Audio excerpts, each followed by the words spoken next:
Ang ating pong paksa ngayon, mga kamagsasaka, ay usapang feeds at syempre po ang pagpapatuloy pa rin na tinatalakay natin kung paano mapapababa ang cost natin sa pagpapakain sa hayop. Kasi sa panahon ngayon, lalo na nung nagkaroon tayo ng mga additional taxes for importation, lahat ng bagay tumaas. Yes, lahat ng raw materials natin nagtaasan. Ngayon, kailangan kasi natin i-educate o inspire at saka i-share sa iba na kung paano natin sa ating pananaw at sa pananaw ng mga nakakausap natin, paano tayo nakakatulong sa kanila, mapababa ang kanilang feed cost upang yung negosyo, yung pangkabuhay nila, maituloy-tuloy nila. Yan. At nung nakaraan ay natalakay natin yung ilan sa mga pamamaraan, kung paano mapapababa ang feed cost. Ilan dyan, nagbanggit tayo ng mga gulay-gulay, ng mga insects, of course, ang ating MBM nakakatulong din tuloy. Yes. At ngayon, itutuloy po natin. Isa po sa, marami tayong actually pag-uusapan ngayon, isa po sa iniisip ng ating mga kababayan at ginagawa nila ngayon ay ang self-mix. Yan. Ma'am, paano ba yung self-mix pagka backyard? Yan, backyard, katulad nan, maraming tayong tanim na kamoting kahoy. Pwede yung ating sinasabing kasaba, taro, yung gabe, yung Tagalog na gabe. Pwede yan. Tapos yung water lily, pwede natin yan ipakain. Yes, water lily. Lahat pwede, sa cattle, sa kambing, sa manok, sa native na baboy, pwede yan. Pero ibinibilad pa po ba yan? Tulad ng tao, kailangan patuyuin mo na dahil meron daw nakukuhang toxins. Yes, toxin, yun sinasabi. Pero doon sa mga iba, napapractice na yan sa mga ibang bayan. Kinukuha lang nila, yung iba nga, kinukuha lang sa may mga ilog-ilog, tapos diretso na. Kasi ang masama doon, wala nang hugas. Ang masama doon, kasi yan, kumukuha yan ng mga lumot-lumot, yung mga toxin doon sa ano. Ang maganda dyan, yung mga roots o yung ugat, kailangang alsin na muna natin.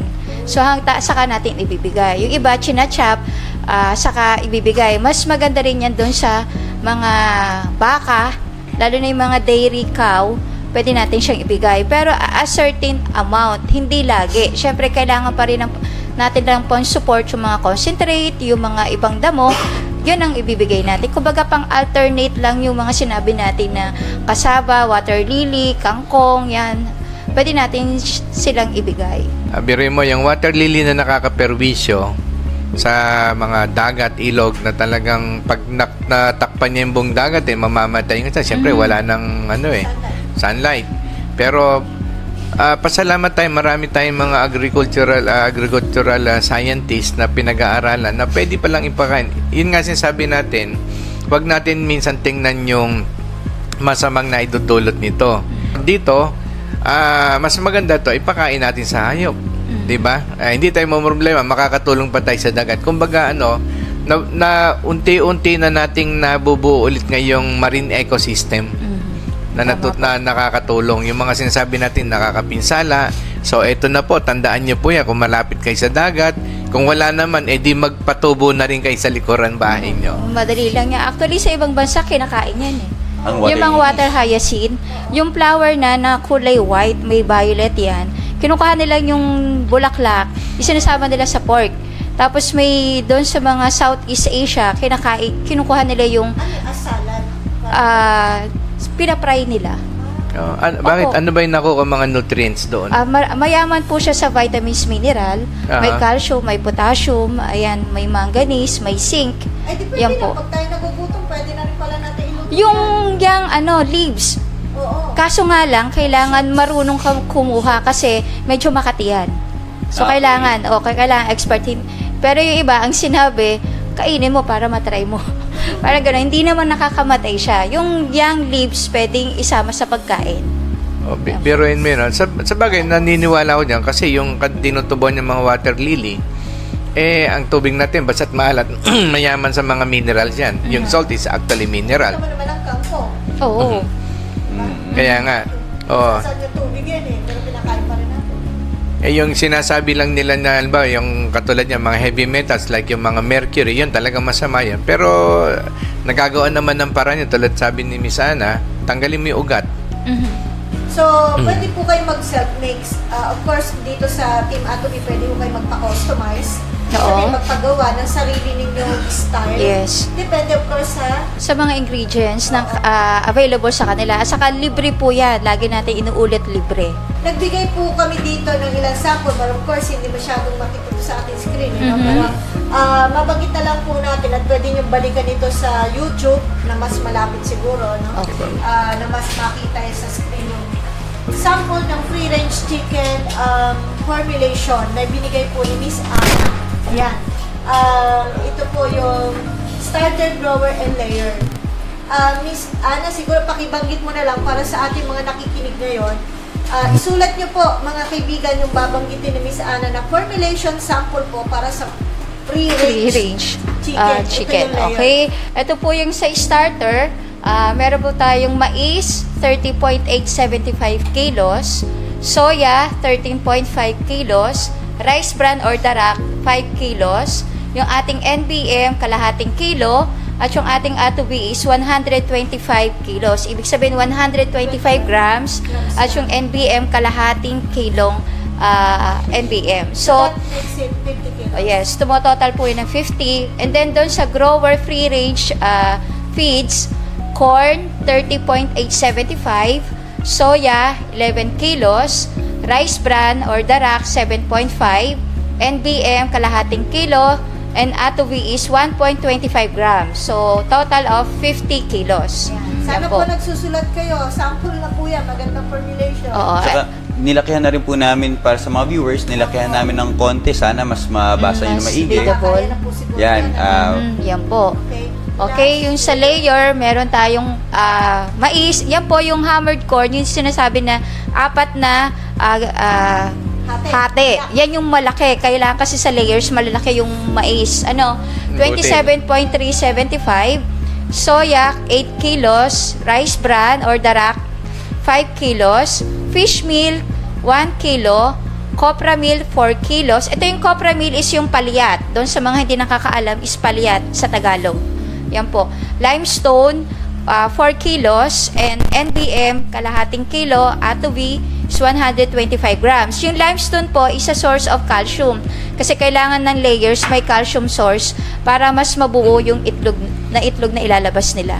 Yung halimbawa, isang di maganda yung formulation, isang nagiging problema ng mga mga farmers, lalo yung mga backyard, hindi available sa kanila.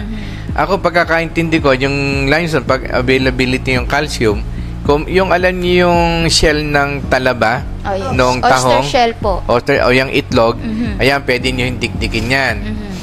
Tapos, yung fish meal naman, yung fish meal na miski mga hasang-hasang ng isda talaga, yun, fish meal yun eh. Opo. Yung paano available? So, ayan po, at tatandaan nyo lang sa mga formulation na ito may NBM tsaka atobi. Gano'ng kahalaga doon sa kanilang self-mix na gagawin na may NBM at atobi? Hindi ba pwedeng atobi lamang? Mas maganda pag may NBM kasi sa formulation o doon sa feeds na nabibili natin na commercial feeds, kompleto yan. Meron silang amino acids, vitamins, and mineral. So, kung lalagyan natin ng NBM, nakakompress na doon. Kumbaga, kahit hindi tayo kumuha ng isa-isa na lysine, DL, mayroon na tayo doon sa NBM na kailangan ng hayop. Katulad na nabanggit ko kanina, yung hyacinth, yung water lily, pwede natin pakain. At isa pa, magsasabi tayo sa kanya o isang tip, yung kasaba meal, kung paano gawin. Pag sinabing kasaba meal, ano po ba yan? Kamote? Kamoting kahoy. Oo, yan. Kasi yung iba, pinapakain as diretso na, nilalaga sa mga baboy, sa itek, pwede natin yung pakain. Pero para, kung marami talaga, kasi ilalaga mo, hindi siya naubos, masasayang lang. So, para natin ma-store ng matagal, pwede natin gawin as kasaba meal. So, paano natin gagawin? Hugasan natin ang yung kamote. Alsin natin yung pinakabalat. Kasi meron yung cyanide content, which is lason. Oo, no? So, tapos, pagkabalat natin, gayatin natin ng maninipis, ibilad natin ng mga 3 to 4 hanggang 1 linggo para siya ay dry na dry, mawala yung moisture. Kung meron tayong pambayob, gilingin natin. So, may stock natin yan hanggang 1 buwan, depende sa ating pag tuyo para mas mabilis o mas matagal natin may store. So, pwede nating gamitin yan sa baboy, sa baka, sa itik. Pwede natin yan gawin sa broiler. So, may store natin na kung talagang labis, pwede pa natin ipagbili yan. Gano'n po kahalaga, bilang nutritionist po kayo, gano'n kahalaga na bigyan natin ng feed concentrate o pakain din na feeds? Tulad ng ating self-mix dito na sinampol, para sa mga kambing o ruminants at hindi lang damo. Oh yes. Doon sa mga nag-grow as fattening, kailangan nila syempre mabenta nila ng mabilis. Mas nakakatulong po yung concentrate para mas lalong bumilis, lumaki yung ating alagang baka. Kasi kung rely lang tayo dun sa mga damo, kung ano lang papakain natin, so mabagal sila lumaki, lalo na't kung lalagyan natin siya ng ATV plus yung ating concentrate na NBM, tapos yung mix natin, so mabilis, so madali silang lumaki. And then we have also yung quail. Pwede rin po ba dyan yung sinabi yung mga kasaba? Yan, pwede. Pero a certain, pagka dry natin, pipinuhin natin siya. Lalo na kasi sa quail naman, is kailangan syempre medyo pino yung papakain natin. Hindi nila syempre sa liliit nila. Mas gusto nila yung pinong feeds o crumble. Ihahalo pa rin. May a certain percentage or range para maglagay tayo ng ganong kasaba. Kasi yung kasaba is mayaman sa carbohydrates. Source yan. Pwede na kami magbawas ng dara kung sakali yes, man sa pwede. Pwede tayo magbawas sa mais. Lalo na ngayon, ang mahal ng mais. So, pag kinumpare yung cost ng raw material ng mais sa kasaba, mas okay na yung kasaba? Mas okay, oo. Ang sabi po ni Sir Jerome Delesio, ano ang NBM? Yes, NBM is nano-based mix. Concentrate po yan na kompleto na, may protein, may energy, may carbo, may amino acids, vitamins, mineral, antioxidant. So, kompleto na as kailangan ng hayop. Doon sa mga tinatawag nating as micro-ingredients. So, kompleto na po yan. Pwede po bang ihalo natin yan sa aqua feeds? Yes, pwede rin po yan. Kasi kung ano yung feeds natin na nagkukulang, syempre, kahit sa tagal na lumilipas, lalo na exposed sa sunlight, so nagbo-volatilize yung mga vitamins, mineral na. So, nagkakaroon ng deficiency. Nutrient deficiency, kumbaga. So, andyan yung NBM para sustainhan ng sustansya doon sa feeds na nawawala. Okay, yun po. Okay, so bukod po sa mga sinasabi natin, mga pwede natin pandagdag, pwede natin pangkain, no? Dapat din hindi rin tayo nag-aaksaya. Isa rin sa pamamaraan ito para to lower yung ating feed cost, yung feed wastage. Yeah. Ang isang tanong naman nito, ilang kilo daw ng balanced feed to produce 1 kilo of meat? Pare-pareho ba ang resulta sa lahat ng hayop sa pagkwenta ng FCR? Depende po yan. So, depende dun sa ingredient, isa rin yun, kung ano yung gagamitin nyo. So, may mga ingredient tayo na puro ang source lang is carbo. Kala mo, ang dami. Katulad yung mga laging sinasabi sa akin, darak, corn, meron tayong tawag dito, copra. So, ang copra naman is 21% CP, pero more on, hindi natin kailangan mas madaming gagamitin. Kasi mas mataas ang fiber. Minsan hindi kinakain. So kasi may taste na, lalo na sa baboy, medyo mapait ang copra. Oo. Yan. Depende po. Kung palitan ko ba ng broiler opal, ang fish meal, okay lang po ba? Oo, yes. Ang opal kasi, yan yung rendering. So lahat, ang opal is yung mga internal organs ng mga hayop. Katulad ng liver, ng kung sa isda, yung mga hasang, kasama niya yung mga tinik. Tapos, kung pwede rin hindi basta ang offal kasi hindi lang basta animal, meron din doon sa plants na tinatawag, katulad ng darak, yon ang tinatawag doon, opal yon, opal meal. So, yung mga wheat bran, opal meal din ang tawag doon. So, opal is meaning is rendering doon sa mga byproduct ng isang hayop o isang plants, halaman. So, pwede? Pwede po. Ngayon po naman ay puntahan natin yung formulation na ibinigay po ni Miss Ana dun sa nangihingi po ng formulation para sa baboy, sa fatteners. Kung mapapansin po ninyo, ang mga raw mats natin dito, mga karaniwan lamang. Yes, Hindi kayo oo. mahihirapang hanapin. Because we need yellow corn, soya, yung D1. D1 is darak. Darak. Molasses, yun lang po ang pangunahin dyan Tapos NPM at Atobi. Very common. Oo. Paano ba makakatipid yung ating mga kababayan? Siguro bigyan natin sila ng tip kung paano sila magsusource out ng raw mats. Oh, yan. Kasi depende sa lugar Kasi sa Bulacan, ang alam ko, meron sila kaagad na mabibila. May suppliers doon. Meron namang poultry supply na nagbebenta talaga ng soya, may darak, at saka palyat. So, depende sa cost nila yon.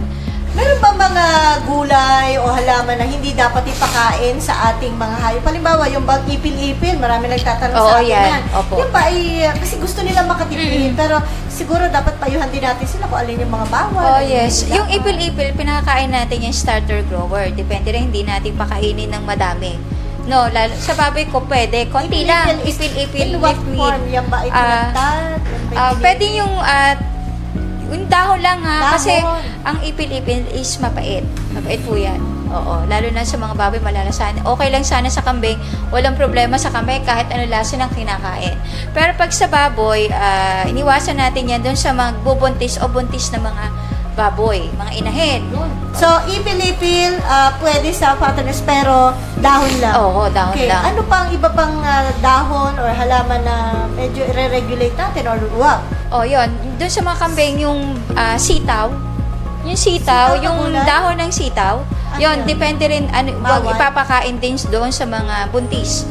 Bawal sa Buntis buntis. din sa buntis. Oo. Kasi tayo, yung mga nasa probinsya, ang mga kambing nilalagay lang natin doon sa mga halaman kahit kainin yung mga ano natin naman nila yung kinakain nila. masarap Alam kasi nila masarap daw sa kambing yung sitaw, pero hindi natin dapat ipakain yan. Sa quail naman daw po, kailan daw po tayo maglalabas ng feeds para sa quail? Maraming gusto mag-alaga niyang quail, nakakabili silang pugon, but next, ang problema nila, yung feeds. Ayun. So, kung may feeds kayo, it's a matter of choosing lang kung ano yung magandang feeds. Kung mahinayin na nakukuha niyo dyan, dagdagan niya lang na NPM tsaka Atobi. Ngayon, yung iba naman, ang ginagawa, ano ba yun? Chick booster ba yun? Chick booster po. Ayun, yung chick booster, tapos ilan yung pinadadagdag mo doon? Doon na Atobi po. At saka yung may pinadadagdag ka pa mga calcium at protein. Oh, yes. Yung calcium o limestone, pwedeng eggshell na meal na sinabi niyo po na dudurugin lang natin, o kaya yung oyster shell, o kaya pwede tayo maglagay nung yung na-discuss natin, yung kukol. So, pwede natin gamitin yun. Stenta rin natin ng pinong-pino, saka natin siya ipakain dun sa pupo. Mga ang timbang nun, per kilo, i-multiply na lang nila kung ilan. 1 kilo na chick booster. Chick mo, pang mga broiler to Oo. Hindi mo pwedeng gamitin yan sa layers. Ngayon, ang ginagawa nila misana dyan, para nagto-troubleshoot sila. Ayun.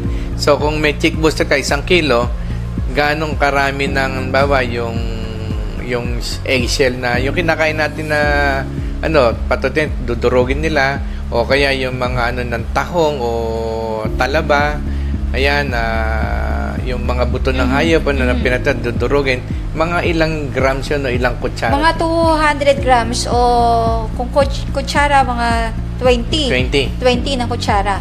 Ng nung calcium. Tapos, di may calcium na tayo. Ngayon, ano ba idadagdag na iba? Pwede tayo magdagdag ng yung NBM, maglagay tayo ng 1 kutsara na NBM sa 1 kilo. Magiging sapat na po yun. Depende doon sa performance po ng pugo. Saka tayo mag-a-adjust. So, yun po, narinig nyo. So, kung ang magiging problema nyo dyan, yung source ng quail feeds, wala kayong makuha, pwede nyo gawin yung tinuron na misana. At kung meron naman, di bumalik na kayo sa quail feeds para hindi kayo nahihirapan. Kumbaga for emergency, meron kayo agad solusyon. Alternative. Yun. Paano naman po, ano ang pwedeng kainin ng hayop para mas mapaganda daw yung paggagatas? Kasi meron tayong mga FB friends na nakikita natin nagpo-post na minsan daw ay kailangan daw pakainin ng malunggay ang kanilang nagpapadede yung baboy, o yung sa gatas naman ng mga cattle, yung mga ganun. Ano po ba may restriction po ba tayo sa mga ganun na sistema? Wala naman. So, yung Okay iba lang talaga yung malunggay. pinapractice nila yung malunggay. Pero kung talaga minsan, wala na rin tayo minsan makuha ng malunggay sa ating mga paligid. Yun nga yung sinabi ni WBA, nilalagay po natin, isang kutsara na atubi doon sa lactating feeds na lang. Lagi natin ilalagay doon. Maiiwasan yung mastitis or yung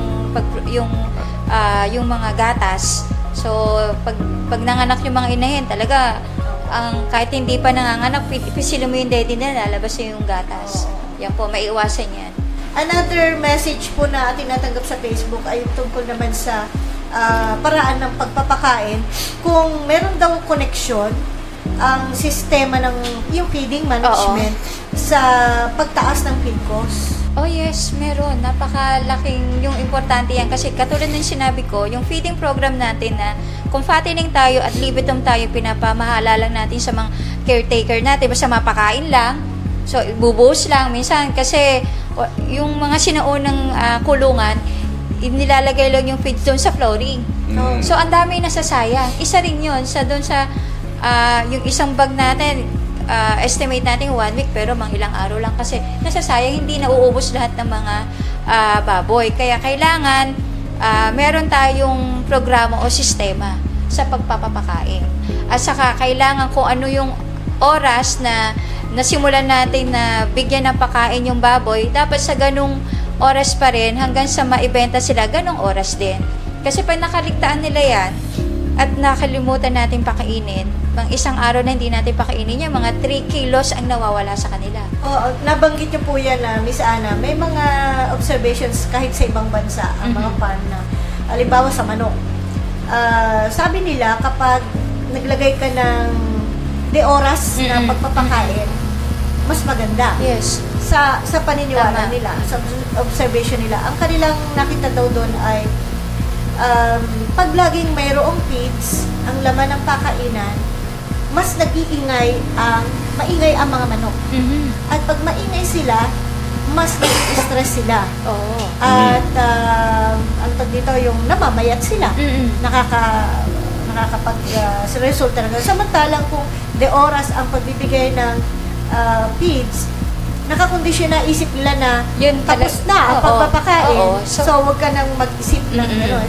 Tama hindi ko yun. alam kung anong views nyo dyan. yes, tama yun. Kasi parang ang hayop kasi matatalino yan eh. Kumbaga pati yung baboy, pag alam nila sa oras na nagpapakain, kung anong oras, doon lang sila mag-iingay. Kasi pag nakaligtan ka ng minuto, pag alam nila, kasi kahit hindi na nila titignan yung oras, alam nila sa sistema, nakasistema na sa kanila eh. Ganon.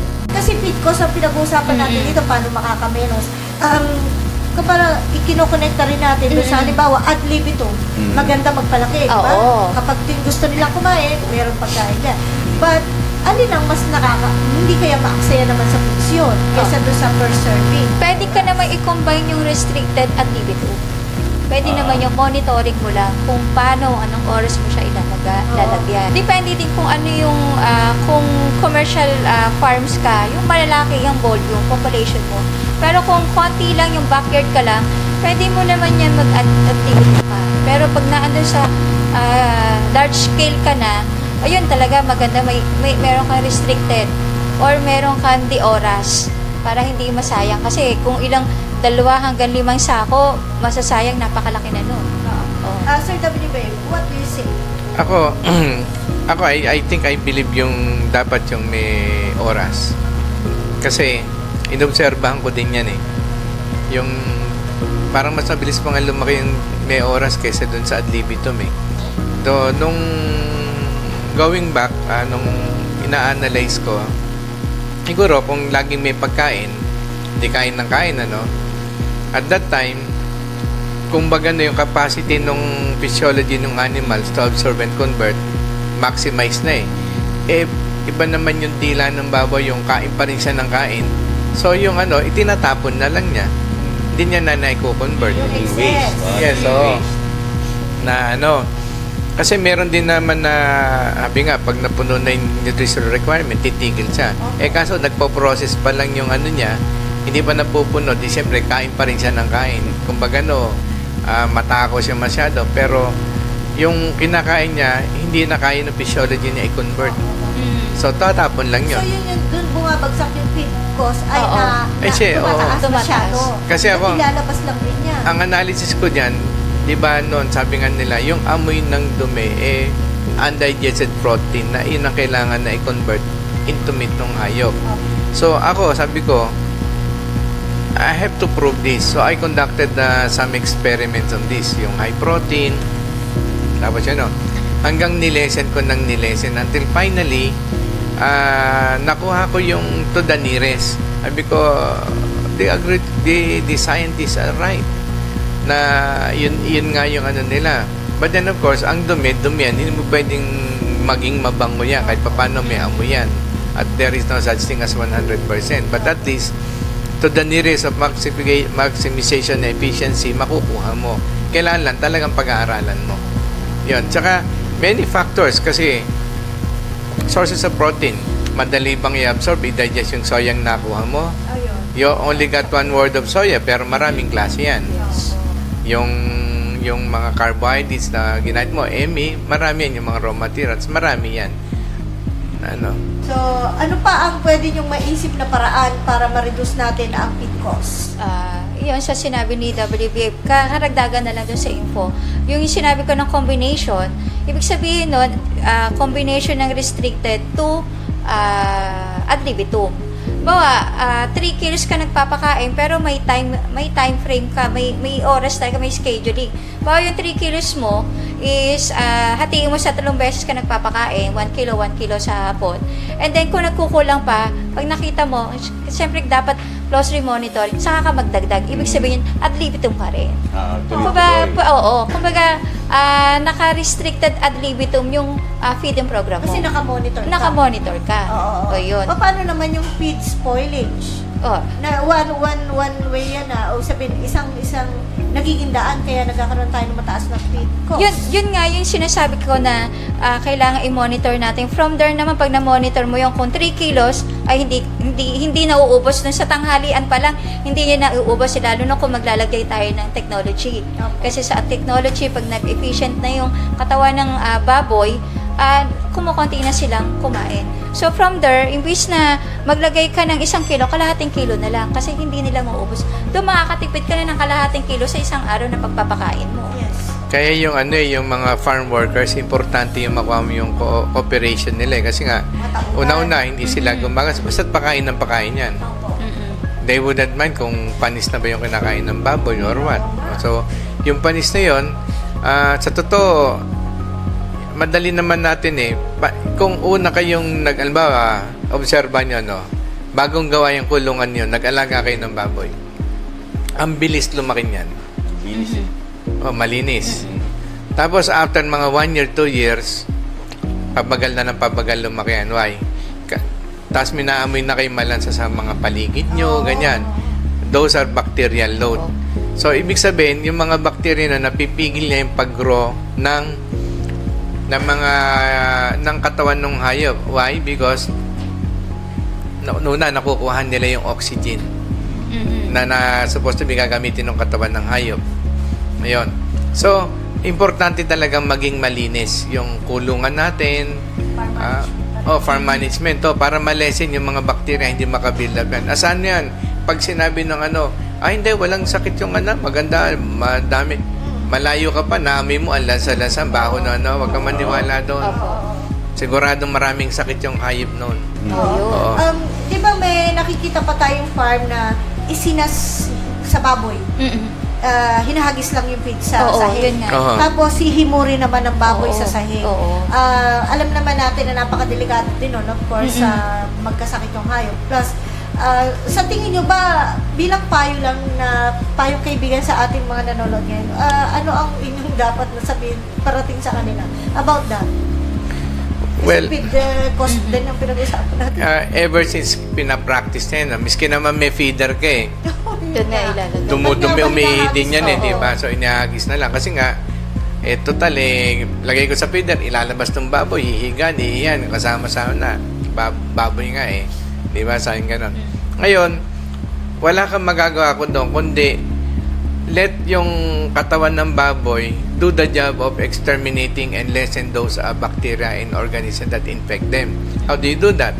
Sabi nga natin, pag mabilis lumaki at bumigat ang alaga mong baboy, mataas yung antibodies niyan. Dumada antibodies. Sa loob pa lang ng katawan ng hayop, pinapatay niya ng mga bacteria niyon. And that only happens, hindi naman sa proven namin yun sa Atobion. So, kaya pag dumami nga yung baboy, di ba, hindi naman ganun kabaho, yung lansa, wala.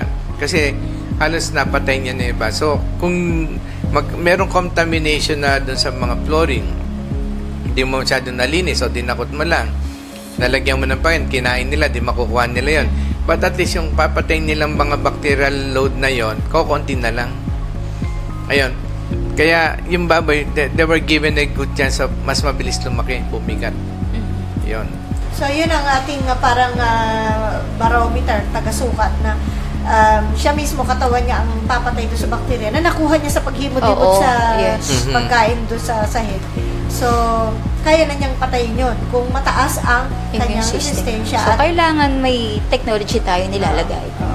Maraming salamat po sa inyong panonood. Kami po ipapaalam pansamantala. Again, we'd like to inform you na ang Team Atopi po will continue to educate, share, and inspire others. Yes. Bye. See Thank you po. you. Okay, see you. Bye. See you.